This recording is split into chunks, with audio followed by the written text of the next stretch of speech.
¿Por qué se perdió tan desastrosamente para España la batalla naval de Santiago de Cuba? En este encuentro los norteamericanos solo tuvieron un muerto y un herido y no perdieron ninguna de sus naves. Por contra, España perdió la totalidad de sus barcos. ¿Qué errores se cometieron? Los analizaremos en este vídeo. Yo soy Pedro Enrique Pujals y este es El Tesoro del Presidente. El primer error creo que fue no haber sustituido al almirante Cervera del mando de la escuadra por otro marino más dispuesto. El anciano almirante ya había expresado al gobierno que el mando era una carga muy pesada para él.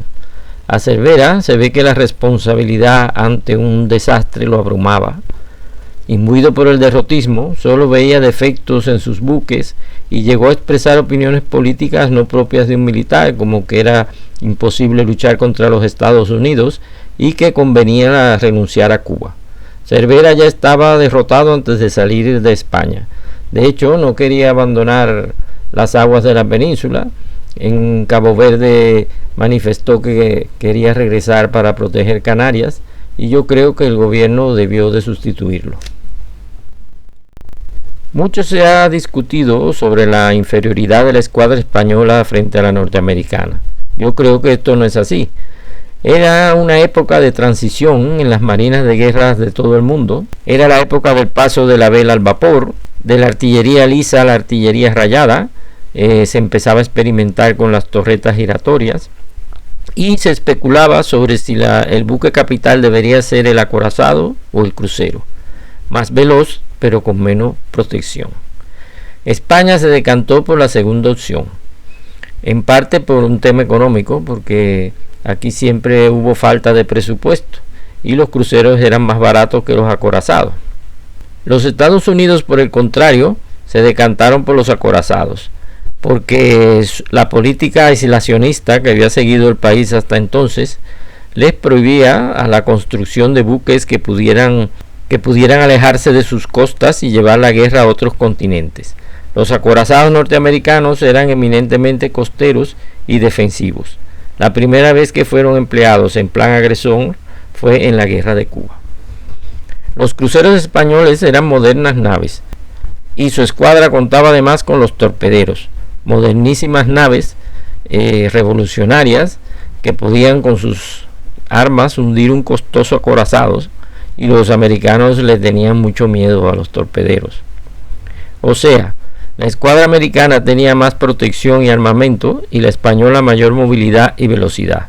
Por eso creo que el segundo error fue la derrota elegida por Cervera, o sea, el rumbo hacia Cuba, que fue una ruta sinuosa. No se dirigió directamente a La Habana por tal de rehuir el combate en mar abierto si se topaba con la escuadra americana. Precisamente la opción que más le convenía por las características de sus buques, prefiriendo llegar a Cuba, en donde se encontraría a los barcos americanos en el rol para el cual habían sido diseñados: meras baterías flotantes y estáticas, pero muy bien protegidas y cerca de la costa. Había una voluntad manifiesta y persistente de no combatir. Esta ruta sinuosa dificultó hacerle llegar el carbón que el gobierno le enviaba a través de buques carboneros. Hay que decir también que Cervera contaba con varios buques carboneros que estaban adscritos a su escuadra e inexplicablemente los hizo regresar desde Cabo Verde a Canarias, o sea que no lo acompañaron al Caribe. El tercer error creo que fue encerrarse en la trampa de Santiago de Cuba. Todos esperaban, hasta los norteamericanos, que la batalla principal de esta guerra se diese en La Habana. Era lo lógico, porque esta era la plaza mejor protegida de Cuba.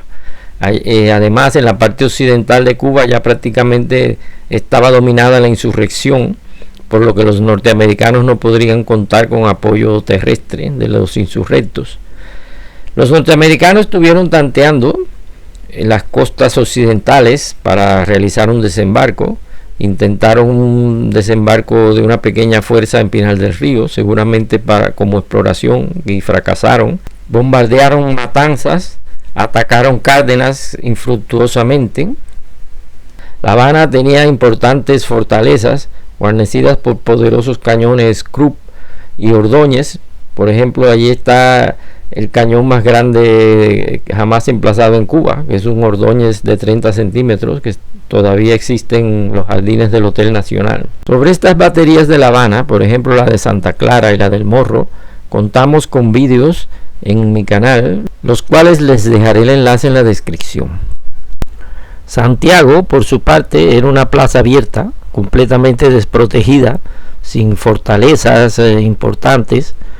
Santiago solo contaba con trincheras, alambradas y algunos fortines, buenos y suficientes para combatir a la insurrección, pero totalmente inútiles frente a un ejército regular dotado con artillería de campaña. El vetusto Castillo del Morro era inútil frente a la artillería moderna rayada que equipaba los buques norteamericanos. Y desde allí inclusive se sacó artillería y se sacaron barcos y se concentraron en La Habana. Cuando era inminente la guerra contra los Estados Unidos, se dio orden de concentrar todos los barcos que había en la isla de Cuba en la capital, en La Habana. Y en Santiago solo quedó el crucero no blindado Reina Mercedes, porque sus máquinas estaban estropeadas y era incapaz de navegar hasta La Habana. Sus cañones, González Ontoria de 16 centímetros, fueron emplazados 2 en lo alto de la batería de la Socapa y otros 2 en la batería de Punta Gorda como defensa costera, y quedaron 2 a bordo del barco que se amarró junto a la entrada del canal y también para funcionar como una batería de defensa del canal de la entrada. Esto nos da la medida que con Santiago de Cuba no se contaba para la defensa de Cuba. La defensa de Cuba debía basarse en La Habana y ahí era donde se iba a dar la batalla principal.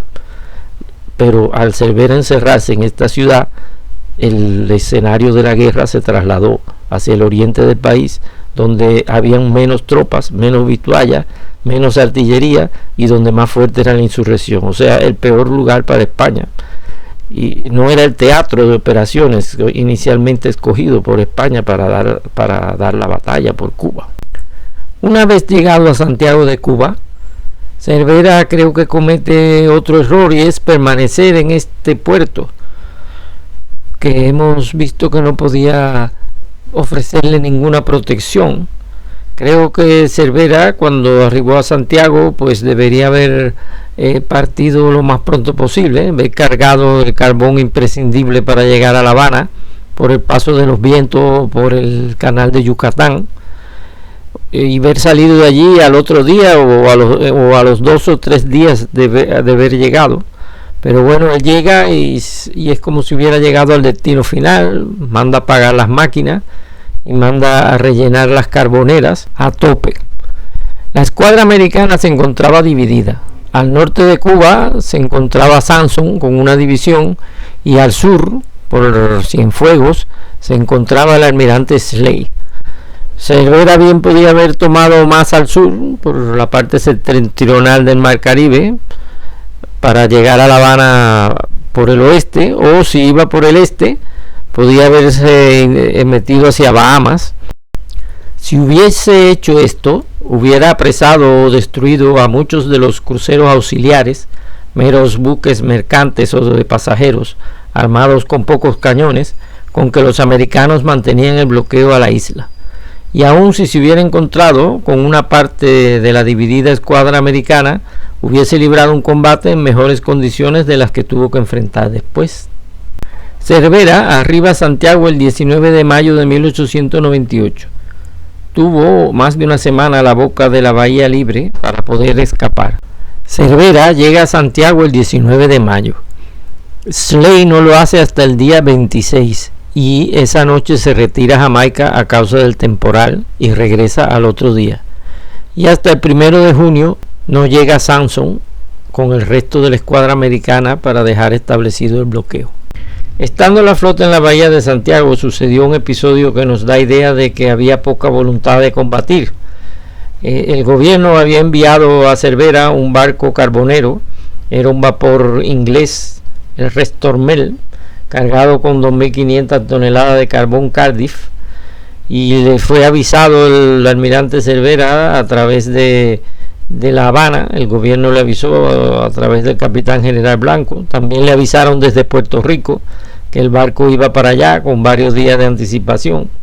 Y el día 26 de mayo, estando a la vista de los vigías del Morro de Santiago, el barco carbonero Stormer fue interceptado por un crucero auxiliar americano, el Saint Paul, que era un transatlántico armado con unos pocos cañones. Estaba bajo el mando del capitán Charles Sixby, que había sido el comandante del infortunado Maine. El barco fue capturado sin que se hiciera nada, no salió ningún crucero, ni siquiera los destructores salieron de la bahía para rescatarlo. Según Concas en su libro dice que las calderas estaban apagadas. Bien podían tener previsto un buque preparado porque estaban avisados. Al menos ahora pudiésemos presumir de haber echado a pique o al menos obligado a huir a un barco americano, porque estos cruceros auxiliares no eran rivales para ninguno de los buques españoles que estaban en Santiago. Este carbón fue empleado por la flota americana, que bastante falta le hacía. Al no ser molestado por ningún buque español en la boca de la bahía de Santiago, los oficiales a bordo del Saint Paul pensaron que la escuadra de Cervera no estaba allí. Esta fue una ventaja que se pudo haber aprovechado. Los barcos de Cervera podían aún haber escapado esa noche, pero esto no se hizo tampoco. En esta exposición que hasta aquí he hecho, habrán podido darse cuenta de que considero al almirante Cervera como el máximo responsable del desastre de la Armada Española en Cuba. Quiero decirles que esta inculpación no la hago a la ligera, sino después de haber estudiado detenidamente todo lo ocurrido en aquella triste ocasión. Ha sido fruto de una evolución de mi forma de pensar que me tomó años, una deconstrucción de la historia a partir de la imagen heroica que se ha adoptado de forma oficial de Pascual Cervera, hasta llegar a la conclusión de que su actuación como jefe de la escuadra enviada a Cuba dejó mucho que desear en aquella funesta ocasión. No fue capaz de infligir el menor daño a los buques americanos, y los mayores elogios cosechados por su persona en aquella batalla perdida provinieron de sus contrarios. Esta, mi opinión, seguramente estará en contra de la de muchos de ustedes, y como lo ha estado de muchos de mis amigos que son aficionados al tema histórico. Pueden acusarme de injusticia o ligereza, pero la respetabilidad del señor Cervera durante el resto de su carrera militar no debe de coartarnos la libertad de cuestionar este episodio decisivo de la historia de España y Cuba. Estaría muy agradecido de debatir la cuestión si me dejáis comentarios al respecto. Me permitirán dejar aquí de momento mi exposición, la que seguiré en el próximo vídeo, que será una continuación de este. Recordad suscribiros al canal para que no los perdáis, y si os ha gustado el vídeo, por favor dejadme un like. Esto me compensa el tiempo dedicado a su confección. Hasta luego.